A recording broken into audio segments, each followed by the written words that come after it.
Well, later on the program, we'll be looking at the IMF warning of the country likely to experience some financial shock. But that'll be on AM Business. Before we do that, though, we'd have to look at the headlines for the morning as far as news is concerned. And we'd have to start as the PRC has called the TUC's bluff over utility tariff hikes, insisting they will not be reviewed.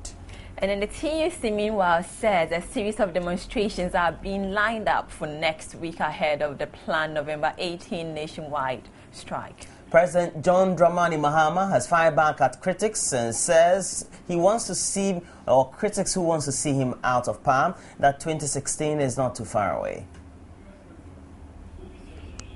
Well, so we start with some labor news, and the Trade Union Congress, in an unprecedented move, has with immediate effect suspended its representation on the board of the Public Utilities Regulatory Commission, the PURC. The decision leaves the PRC in a sort of limbo, as the law which established it requires the TUC to be represented on the Commission's board.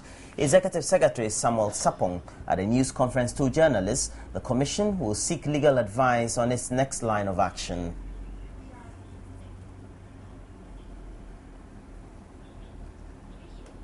Power producers and the Ghana Water Company Limited to discuss the recent increase in utility tariffs, which has resulted in a looming nationwide strike threat on the 18th of November.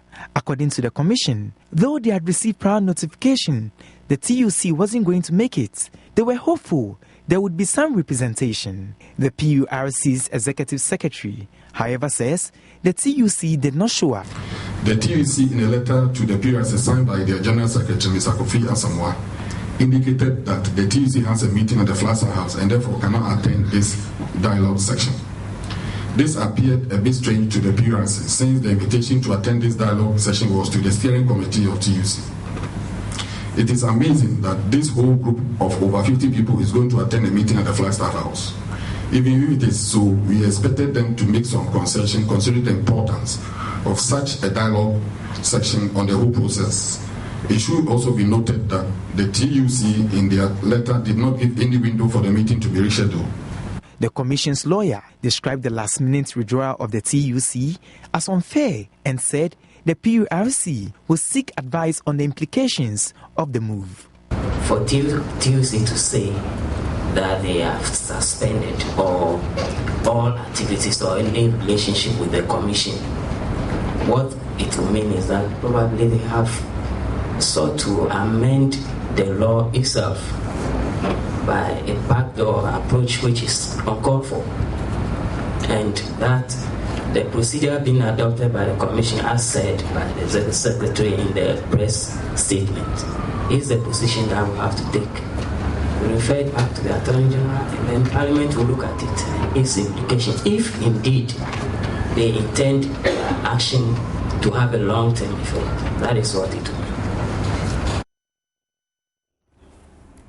The Public Utilities Regulatory Commission has resolved not to review the recent hikes in utility tariffs. The decision was reached on a meeting Tuesday, which was boycotted by the Trade Union Congress, at whose instance it was called. The PURC had called the meeting, having backed down from an earlier position that there was nothing that could be done about the recent hikes in utility tariffs. Implications for further reductions in the tariff, that is load shedding and deficit which might be covered to avoid the utility service provider from collapsing. A scenario where there will be a complete shutdown of two thermal plants, Senate and Gensa Power, who are IPPs, one of which belongs to the workers of Ghana. And this will considerably bring the price down, but the implication of this action is that there's going to be load shedding because these two IPPs contribute a total of 128 megawatts in the generation mix. Another implication is that when this plant is removed from the system, the bottom line is that it is going to affect the payments of pensions to workers in the future because it will be an investment by Senate gone down the drain. The PURC, however, noted it has not completely shut the door if the TUC wishes to negotiate. Meanwhile, representatives of the various power producers and the Ghana Water Company present at the meeting have assured their staff, who are also members of organized labor, will not take part in the planned November 18 strike. They also appealed to consumers experiencing problems with their prepaid meters to exercise restraints, noting they were working on all the concerns and will soon address the situation. Meanwhile, the Trade Union Congress has indicated it intends to start a series of demonstrations beginning next week as part of its push for a reduction in the recent tariffs ahead of the planned November 18th strike. In a swift reaction to the PRC's Tuesday news conference, Secretary General Kofi Asamoah explained there can't be any legal ramifications to its decision to withdraw its representation on the PRC board. According to him, despite indications that organized labor may crack in its ranks, he is confident the planned strike would succeed. Secretary General Kofi Asamoah first explained the decision to withdraw from the Commission's board and this morning's meeting. In the midst of this misunderstanding on the increase, we think that it will be appropriate for us to stay out of the PRC meetings until we resolve this matter. So it is a kind of an expression of dissatisfaction that has led us to say we are withdrawing our person. Indeed, going forward, we may have to find out whether it will be necessary to be represented on the PRC. But for now, the decision of the leadership is that we should stop our rep from attending the meetings until we resolve this. We wrote formally to the PRC asking that on the basis of that meeting, we cannot be able to honor that meeting. I'm told that they are saying that a small number should have gone. How do you talk about any eventful and fruitful engagement if the leadership leaves with the the rest of the leaders? Who are you engaging? It's not as if we're running away from the engagement. Indeed, if they want us to meet any time before this week, we are prepared to meet. He says the TUC has already started organizing its members for the series of actions that will take place starting next week ahead of the planned nationwide strike. Injunction against their demonstration. President John Mahama has urged critics who want him out of power to bide their time until 2016, describing his job as a difficult one which requires solidarity. In what had been described as a mooted response to recent critics that he hasn't shown the leadership needed to fight corruption, the president indicated government will in the next few weeks announce new measures designed to tighten control and make it impossible for corruption to thrive. Speaking at the opening of an orientation program for metropolitan, municipal and district chief executives, he charged local governors to go ensure they do all they can to fight corruption in their jurisdiction. We have passed many pieces of legislation to enhance the fight against corruption, and yet many loopholes still exist that are taken advantage of to perpetrate the canker. In the next few weeks, we'll announce new measures to tighten the system, to ensure more transparency and make corruption more difficult to undertake. Recently, a few of my comrades have questioned my ability to fight corruption. I dare say they don't know me well. For those who disagree with me and are anxious to see my back, not to worry, 2016 is not too far away. I'll urge them to be patient.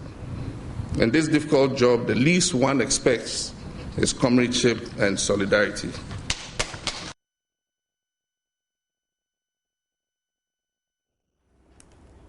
Well, the reaction to the criticisms appear to contradict comments by both Information Minister Mahama Yariga and NDC General Secretary Johnson Esedun Ketia regarding the recent row started by a former majority leader and one of the president's supposedly three wise men, Albert Bagbin.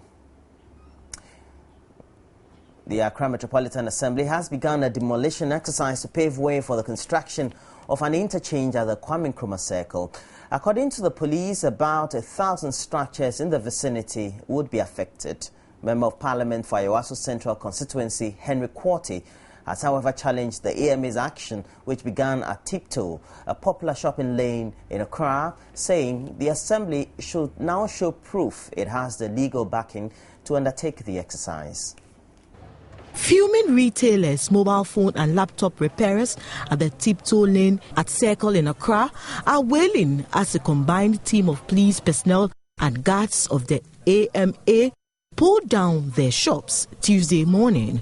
The demolition exercise is to make way for the construction of the Circle interchange. The sod was cut a little over a week ago for work to begin on the 3-tier interchange. Over 47 shops, which until this morning were used for brisk business, have been pulled down, with several others yet to be downed. This is democracy. We have created a job for ourselves. If they don't want us to come to their offices to work there, then they should be very careful, because very soon we'll be entering where the castle is. We will be entering there to come and look for jobs there. We will be with them. We will work with them together. We voted for them. And if they don't take care, we also have our ways of getting ourselves a job. We will tell them. They will never sleep in their houses. We are telling them they will never sleep peacefully, because we will keep on knocking. We will not take gun. We will keep on knocking at their doors, and they will give us. We have created a job for ourselves. It was not the government who created a job for us. Now they are taking money from us. So why do you come and sack us? Inform us. Nonsense. Yeah, hello. I think my brother have said it all. But we are ever ready if the government don't want any trouble. Because at the end of the day, we have no job to do. We have nowhere to go. This is our country. So if they're going to continue to treat us as a foreigners, then we will turn our back to them. We will fight them badly.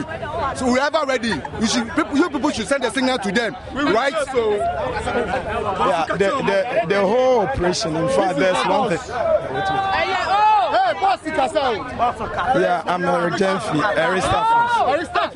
Yeah, we are not against the operation itself, but the way they started the whole thing. We have a lot of associations here. We have mobile phone dealers and association, which the whole place we occupy it, and at the same time we are taking in charge of anything goes here. So in case even the government want to do something, we are not against it. Even the MP in charge is not aware, which is very bad. You say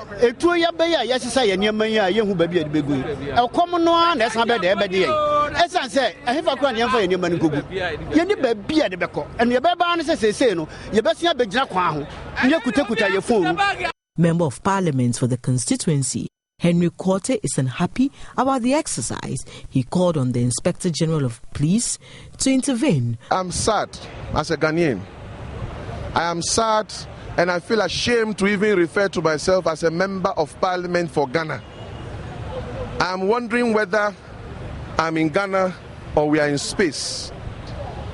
The democracy or the principles, the ideologies behind what our fathers fought for us to have independence and for democracy to prevail in this country today has been dented.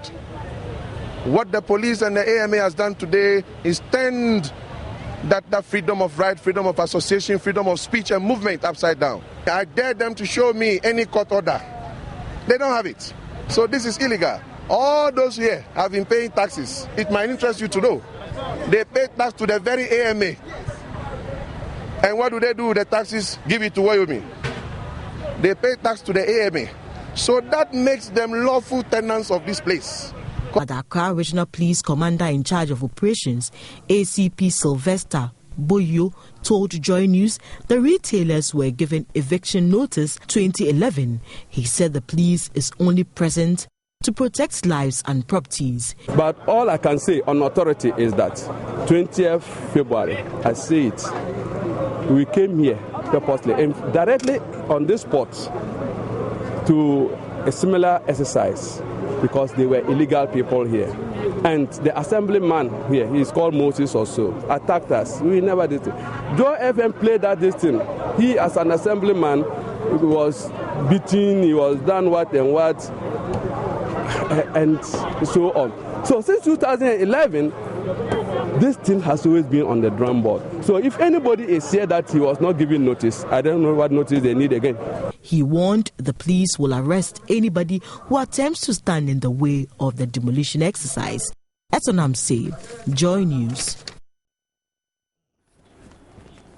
The Ghana Cocoa Board says license buying companies are to blame for the inability of drivers hauling cocoa to the various delivery points across the country to discharge their cargo. According to Cocoa Board's public affairs manager, the companies are unduly flooding the warehouses with a lot of more produce than they are expected to. Hundreds of haulage drivers have been stranded at the delivery points, unable to offload the beans for weeks. The Cocoa Board Public Affairs Manager says, though the 32 licensed buying companies who buy cocoa from farmers on behalf of Cocoa Board have specific daily quotas they are to deliver depending on their capacity, many have refused to comply. Noah Menya says the LBCs could be sanctioned. If you miss bringing the produce that day, it means you've lost the quota. If you pile it up with subsequent days and say that for this number of days I didn't have produce, and since those days have passed after the season had opened, you are putting all together, then we will see the issue that we are seeing at the port, because you cannot expand the port's capacity immediately. So we have looked at the situation, we've gone to the port, we've seen what is happening at the port, and we are going to apply the sanctions appropriate to the LBCs who are flouting the rules. Despite the measures to prevent such holdups at the warehouses, the storage capacity falls far below the annual tonnage of cocoa. But Noah Menya says the situation is still manageable, especially as they are expanding their warehouse capacity. We are just about to commission 100,000 capacity warehouse that has been put up at Accra. All the LBCs have warehouses up country where they could, after grading and sealing, hold the stock and manage the stock coming to the port. You realize that we still have even sheds or warehouses up country which are lying fallow.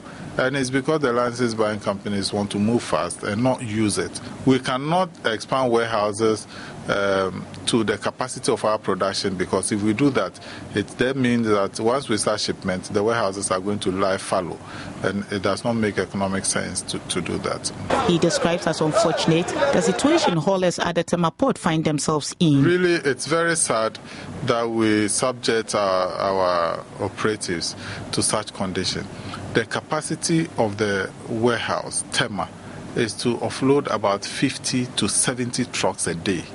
That is what they can stretch themselves to. Now, if we get 100 trucks coming in a day, then what it means is that almost half of them are going to stand and wait. And the following day, if we get another 100, we are building up the stock. And that is why a quota system must be respected so we can manage it. But insists if all players in the industry conduct themselves appropriately, it will be easy to manage storage of the beans until they are exported. Well, that story by Adelaide Arthur, and the segment for today. But internationally also, there have been some disappointments for the Republicans in the mayoral elections in the United States of America, and also there are ongoing talks between the government of Syria and the opposition, and we hope that there could be some restoration of peace in the country. We hope so. So let's look at another headlines. Now, PRC calls the TUC's bluff over utility hikes, insisting they will not be reviewed. Meanwhile, the TUC says a series of demonstrations are being lined up for next week ahead of the planned November 18 nationwide strike. And President John Dramani Mahama fires back at critics as he says those who want to see him out of power need to wait. 2016, he says, is not far away. Well, that'll be it for now.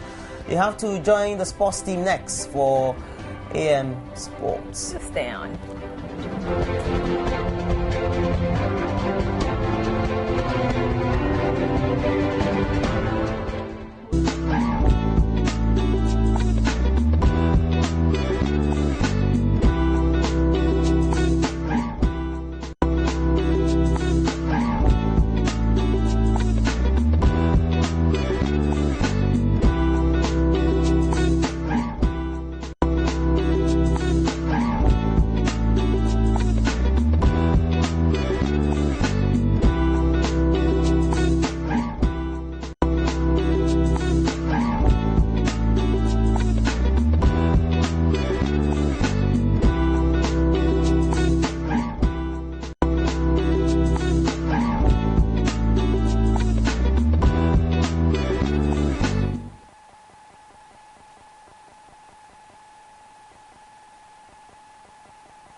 pitching camp ahead of their second leg final qualifier against Egypt for Brazil 2014. Now, initially they were supposed to have camped in Addis Ababa, the Ethiopian capital, but now they would have to go to Istanbul, Turkey, due to a few reasons that we'll be hearing from a bit later from the Ghana Football Association's president. But let's take a look at the details for the new camp venue.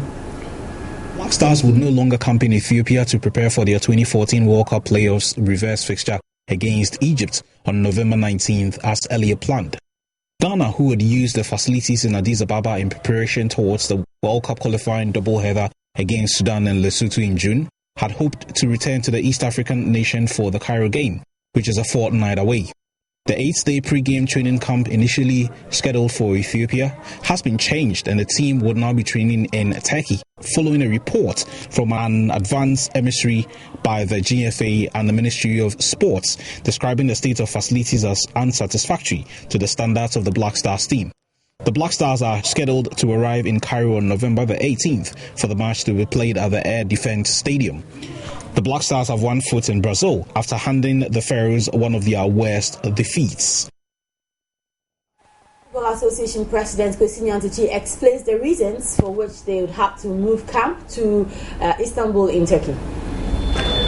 So far, no. Our fingers crossed and waiting that something good will come out of it, so the venue could be changed. That's our hope and wish. The reason is that we sent an advance team to check the facilities in Ethiopia. The pitch is not in a good condition, and so we cannot send our players there. It will expose them to risks such as injuries and so forth. And so we needed to find an alternative, and Istanbul is very close to Turkey. It's closer to Turkey than Addis Ababa. Istanbul is closer to Cairo than Addis Ababa. It's 2 hours away from Istanbul is 2 hours away from Cairo. Addis Ababa is 3.5 hours away from Cairo. And so we thought that with the good facilities in Istanbul, we should pitch camp there instead.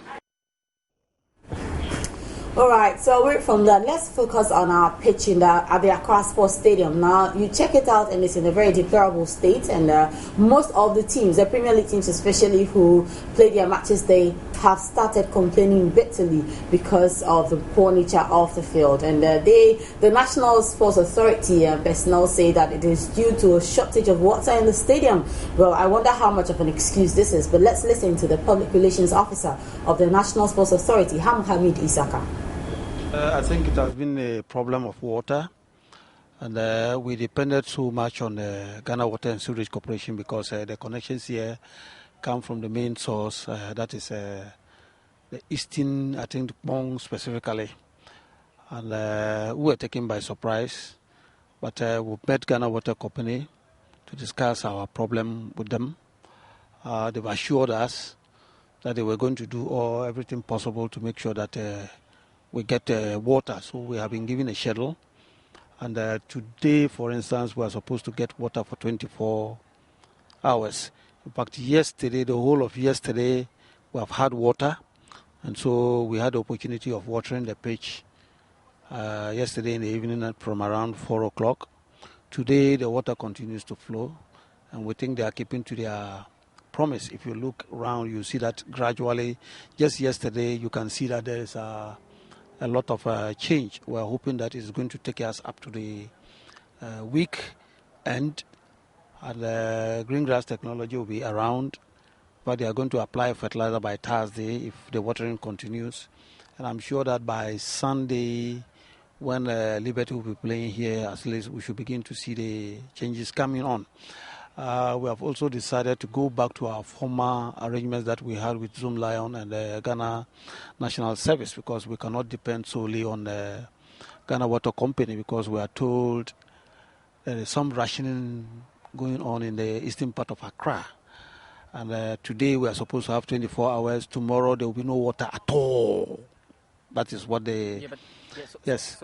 So, yeah. And so we have also come out with a plan to dig wells at the stadium here. In fact, we are thinking of digging wells behind the two goal posts. Definitely we'll be getting water. And the contractor has just submitted his proposal. And unfortunately, behind the goal post, we have this bitumen. And it looks as if it's solid. they cannot conduct the test before digging the well. So what we have decided is that they will just dig the well straight away, and then we'll test the salinity of the water, and then decide as to which type of filter we are going to use, so that at any given point we'll have water flowing directly into the into the reservoir, so that we will kill completely this issue of water not coming at a certain point if the dry season is approaching. And we need to make sure that we put things right before the dry season comes in. So we are working feverishly. The proposal has been submitted and we'll be visiting the ministry tomorrow. Honestly, it is not an excuse. But if you look at some of our football matches, honestly, I was asking for some of the function statements. And I think I can always cite Alhaji Gruza's team, Kim Faisal. When Alhaji Gruza came, I think about a week ago, to say that he has done all that he can to attract people to the stadium and he's not getting it. And I think at the end of the match, he was talking about 27 Ghana cities, 26 cities. And you can imagine, we bring people here to make sure that the facilities are ready for a football match. So if at the end of it, the team that is playing will get 6 cities, you can imagine, it means those people will be going back home without anything. And we put a lot when it comes to organizing a football match, including the mowing, weeding, and whatever, because at the end of it, we'll have to pay all those who are involved. This is a matter of serious concern to us, and we at Joy Sports will make sure we get to the very bottom of it. Away from that, Nigeria is continuing to make Africa proud. They have qualified to the finals of the Under-17 World Cup going on in the United Arab Emirates. This happened after they beat Sweden 3-0, and then Mexico also beat Argentina by 3-0, and so it means that Mexico and Nigeria would head for the final of the tournament. Now, away from that, some Champions League results from last night. We also see that they held Manchester United to a goalless draw at the Anoeta in Spain. Shakhtar Donetsk also drew goalless with Bayer Leverkusen. Copenhagen, they posted a 1-0 win over Galatasaray. Real Madrid and Juventus played out a 2-2 draw at the Juventus Stadium in Italy. Olympiacos won Benfica 0. Paris Saint-Germain 1, Anderlecht 1. Manchester City 5, CSKA Moscow 2. And then Victoria Plzen 0, Bayern München 1. On that note, sports is done for this morning. It's proudly made possible by Tigo. Smiley got Tigo.